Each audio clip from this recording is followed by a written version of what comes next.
अनाबगी मसिंगसु अदुगी मतिक वांखलकपा अदुगा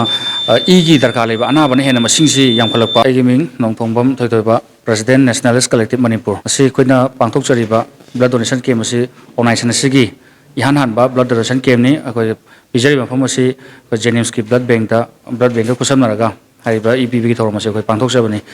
लाकदौरिबा April की तारीख कुलुमदोय खोंजोम day नुमित असिगा मरि लेनना अखोय लेबांग मियाम अमदि अथौबसिंग कथौलब ई हाइना मिंथोनबा अदुगुमा ब्लड डोनेशन कैम्प अमने अखोय ngasiगी पांथोकलिबा ब्लड डोनेशन कैम्प असिदा अखोय नेशनलिस्ट कलेक्टिव मणिपुर की वॉलंटियर हुम्फू दगिना हुम्फू मंगा फावबा अखोय ईपीनबा टारगेट थमी अदुगा मसिदगी खितंग हेंदो एंजिंग तौरगा अखोय यारिबा मखै 50 दी क्रॉस तौरगा अखोय पीनबगी थोरांग तौरी अदुगा मपुंगैना अखोय लेबांग मियामदा हाइजनिंगबसि अखोयगी हुजिक लेरिबा मिरोल असि अखोय ईपीबगी चांगसे नोंगनोंगदी हेंगलई तौबदबु ईपीबगी चांग हेंगलगी मतिक अखोय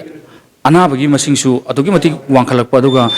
इगी दरकार लेबा अनाबने हेना मसिंगसि यामखलकपा अदुगा अखोयना हुजिक ई डोनेट तौरिबा सिगा हेना कापिबा सीजन ई सीजनरिबा सिगा सीजनबने हेलकपना मरम ओरकांदा हॉस्पिटल सिंगसिदा इगे अवारपसे अदुगी मतिक नोंगनोंगगी हेलकपना मरम ओरकांदा अखोय नेशनलिस्ट कलेक्टिव मणिपुरना अखोय तंगाई फदना अखोय ब्लड डोनेशंस असि तौबा तंगाई फदे खंजरकांदा अखोय तोंगान तोंगान हॉस्पिटल सिंगदा अखोय तौगिनसु खंजरी अदुगा ngasiगी ओइनदि अखोय जेनिम्स खतदा अखोय पादम थमगा तौजबने अदुगा ngasiदगी हौरगा अखोय लाकदोरिबा सहीसिंग लाकदोरिबा थासिंग सिददी अखोय ईपीबगी मॉडल से अखोय खरा होंदोकसरगनी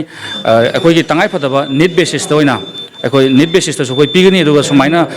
तंगाई फदबा प्रोग्राम अमगा सिनबसिसु अखोय मरमक अखोय सिनजगे अदुगा मपुंगोइबदी अखोय नीड बेसिस ता अखोय ईपीबगी प्रोग्राम से अखोय चथजगनी हाइबा फमसे थमजगे।